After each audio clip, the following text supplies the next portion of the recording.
Nós consideramos que é muito imprudente a gente se desfazer do ponto de vista de uma pessoa, não observar o que realmente essa pessoa pensa ou o que essa pessoa quer e desconsiderar, né, esse seu ponto de vista. Na realidade, quando nós fazemos isso, não é difícil da gente ver isso nas outras pessoas. Hoje nós estamos vivendo no Brasil uma situação que, como eu comentei, na realidade é mundial, mas que tem se evidenciado aqui também, recentemente, especialmente, de uma polarização da sociedade. Hoje existe uma polarização da nossa sociedade em andamento.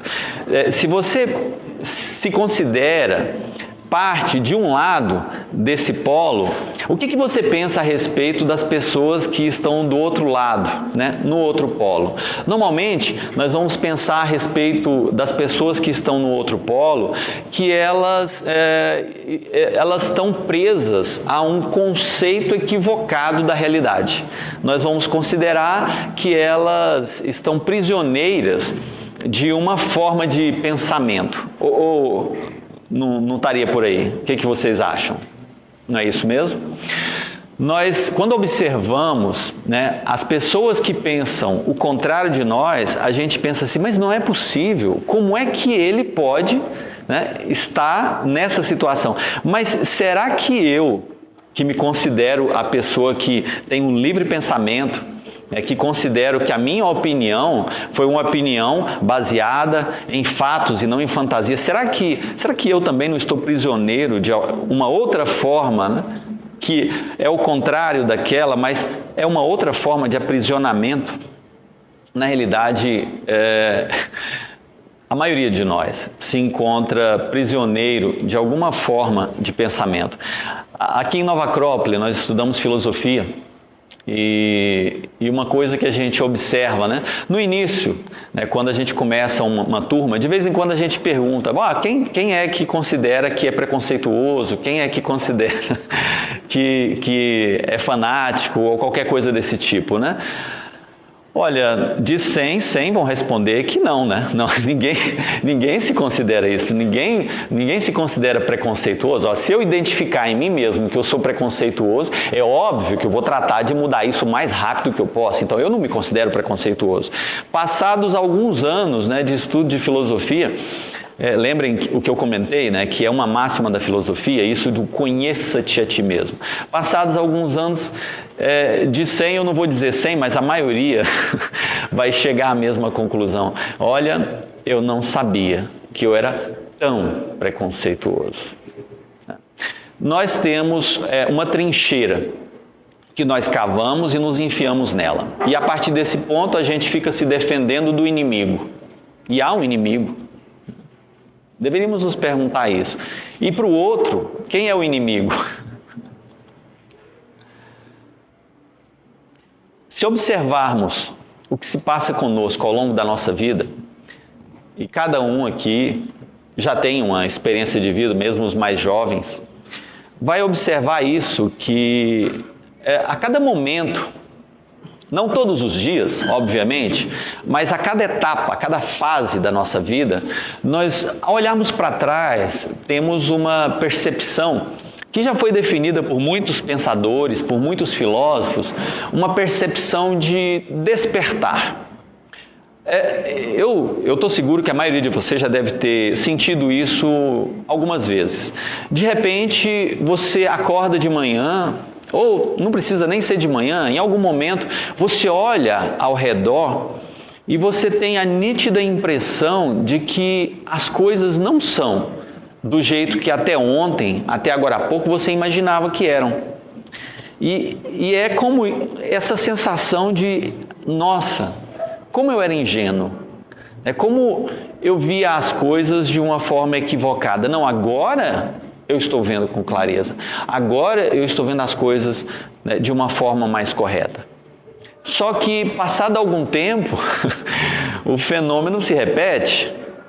E depois de algum tempo, novamente, dificilmente você vai encontrar uma pessoa que depois de ter vivido 70, 80 anos, diga que pensa e sente igualzinho a quando era criança. Na realidade, isso é impossível. Se alguém falar isso, vai estar mentindo. Não tem como ser assim. Ok, se é assim, se a cada etapa da nossa vida, se a cada fase da nossa vida, nós temos esse despertar e temos essa sensação de acordar para uma nova realidade, isso significa mudamos de opinião, sabendo disso, que a opinião que eu tenho agora, amanhã pode ser outra, porque se a que eu tinha ontem eu não tenho mais hoje e ela mudou, por que pensar que essa opinião que eu tenho agora é a verdade? E que eu devo defendê-la com unhas e dentes e, se for necessário, lutar por ela? Não faz sentido isso, ou faz? Pensando racionalmente, né?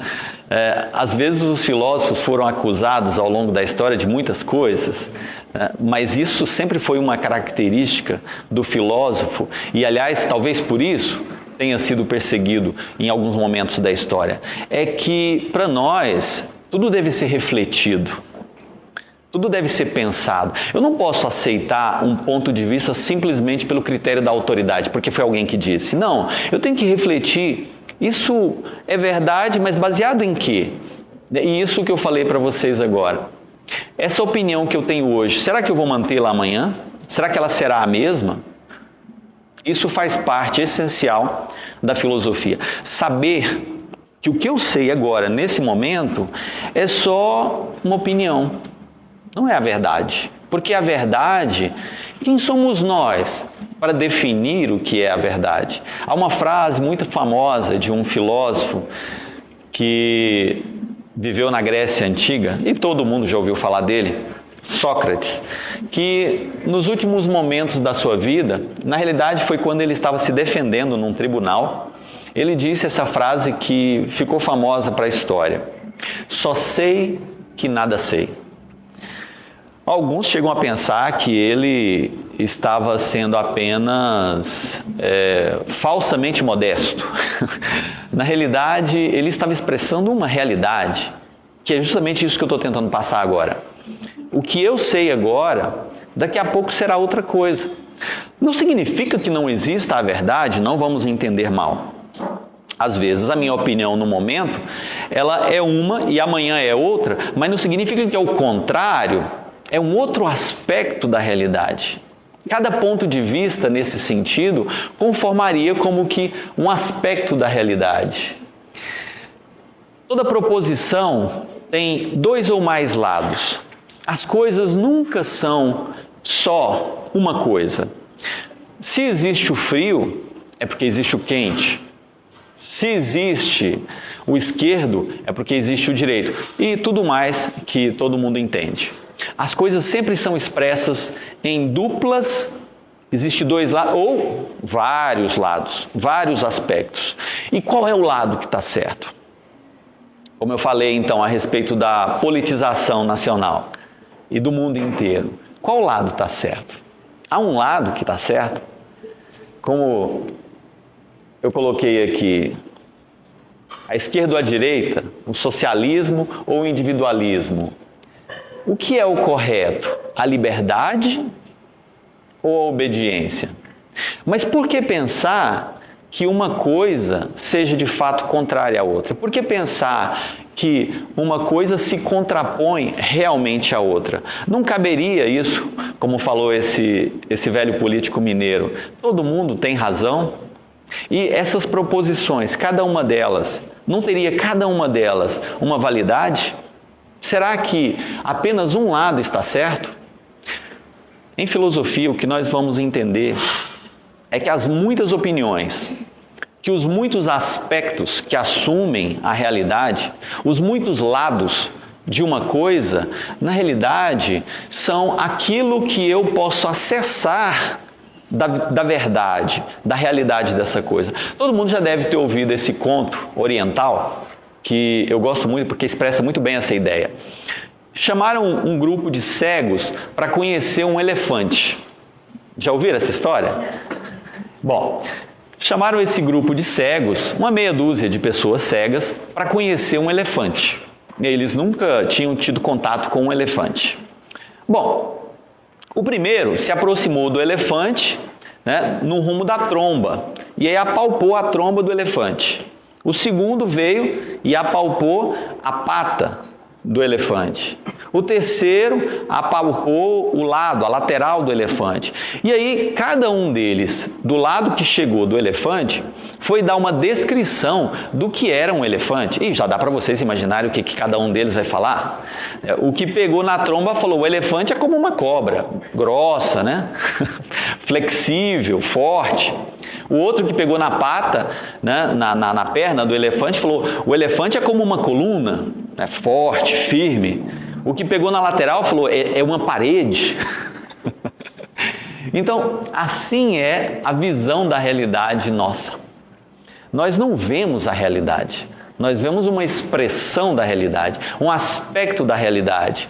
E ao tomar contato com esse lado, que foi o que a gente conseguiu ver, que foi o nosso ponto de vista, a própria expressão ponto de vista já indica essa ideia, significa que eu me encontro num ponto e a partir desse ponto eu tenho uma visão das coisas.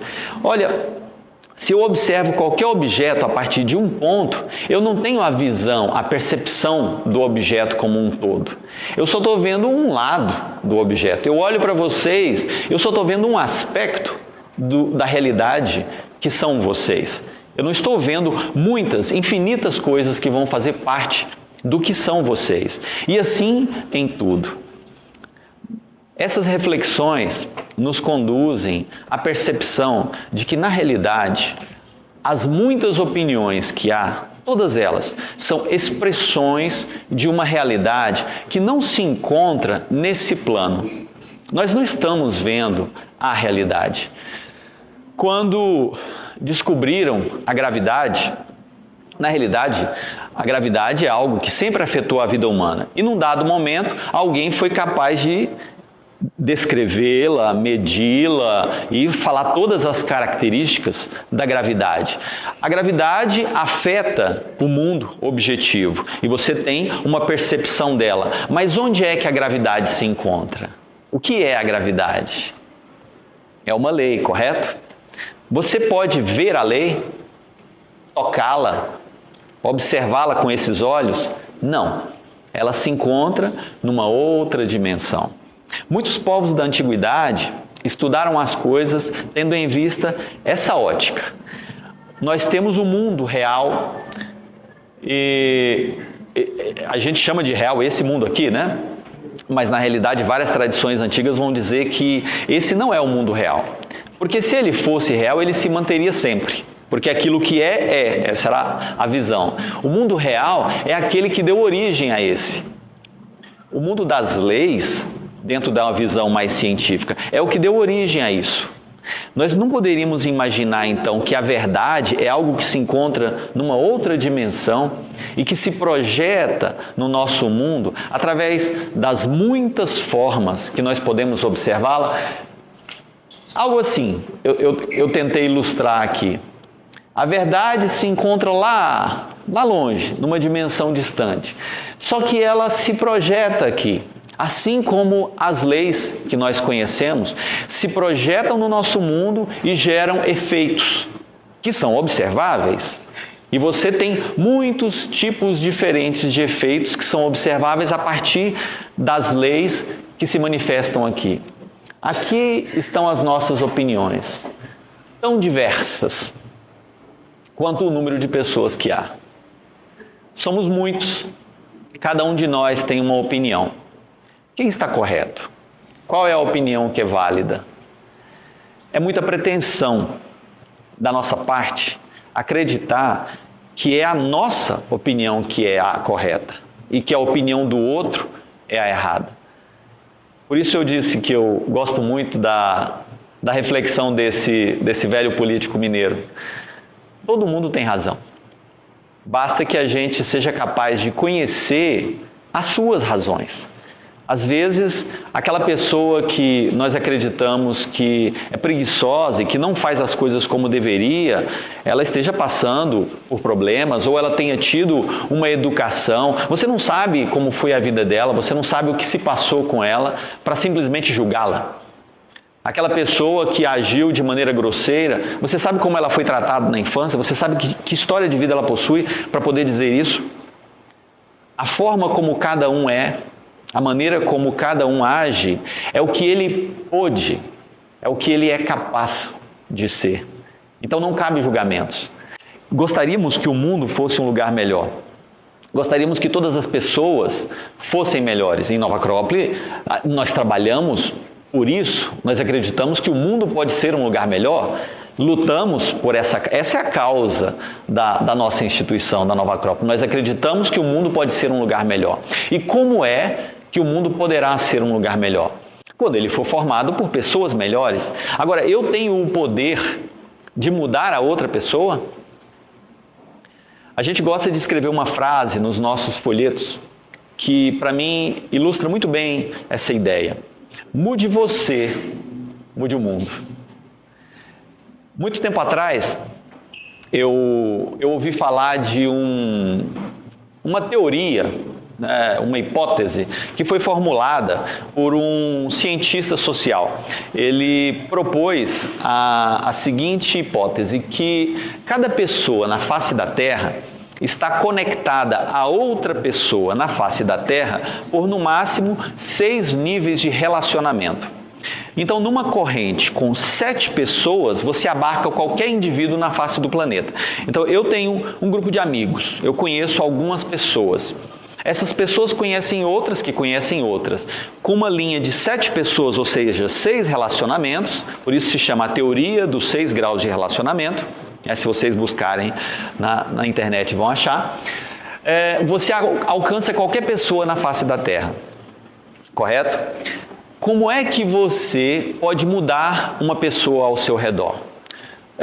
Todo mundo aqui consegue perceber isso com facilidade. Se você age de uma determinada forma e essa forma é positiva e ela agrada e ela impacta as pessoas ao seu redor, as pessoas vão tender a copiar o seu modelo ou pelo menos se sentir minimamente influenciadas pela sua ação. Não é assim?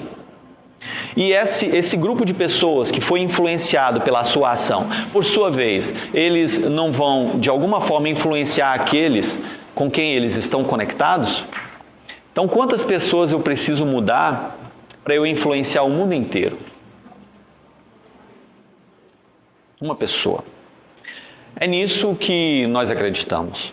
Nós não acreditamos que a gente tenha o poder de mudar as outras pessoas. Nós acreditamos que se isso fosse possível, Cristo, Buda, Krishna, Maomé e todos esses grandes mestres que a história registrou, foram figuras fantásticas, que deixaram um legado fabuloso. Eles teriam feito isso por piedade. Por um sentimento de pena, né, da dor e do sofrimento humanos, eles teriam tratado de nos mudar, de nos modificar, mas eles não puderam. Então não somos nós, na nossa pretensão, que vamos chegar para alguém. Todo mundo aqui já deve ter passado por uma situação, né? Uma pessoa é muito lenta e você fala para ela, larga de ser lerdo, anda mais rápido. Você acha que a pessoa já não teria mudado há muito tempo atrás se o que tivesse faltando fosse só esse seu comentário? Você chega para uma pessoa e fala, sei lá, de qualquer objeto, ou até da forma física da pessoa, mas você está muito gordo, ou você está muito magro, olha isso, olha aquilo, e é só isso que estava faltando, esse seu comentário para tudo mudar na vida dessa pessoa. Nós não temos essa capacidade. Nós estamos sendo só críticos, e o crítico não é bem aceito por ninguém. Existe uma ideia muito difundida na nossa sociedade que se chama crítica construtiva. Eu estou por ver. Crítica construtiva. Crítica é crítica. Se você quer realmente ajudar uma pessoa, e é isso que nós propomos, você quer ajudar uma pessoa, seja um bom exemplo para ela. Inspire-a a que ela seja melhor. Nós não vamos mudar as outras pessoas falando para elas, muda. faz isso, faz aquilo. Não, faça você. Seja você um modelo de mudança. E aí a outra pessoa, se quiser, porque aí entra a liberdade de cada um, se quiser, se ela realmente se sentir inspirada, talvez ela vá mudar. Mas não tenha pressa, porque isso é um processo bem lento. Nova Acrópole tem uma proposta para você construir e aprofundar a sua visão de mundo. Platão dizia na antiga Grécia: uma vida não questionada não merece ser vivida. Acreditamos que este pensamento está na filosofia, que é uma ferramenta incrível para nos auxiliar a dar sentido para a vida e encontrar as respostas para o cotidiano. Por isso, nós propomos uma filosofia diferente, para melhorar a vida, que não é só teórica, mas uma filosofia para viver. Participe de uma aula na Nova Acrópole da sua cidade, para saber como funciona essa proposta.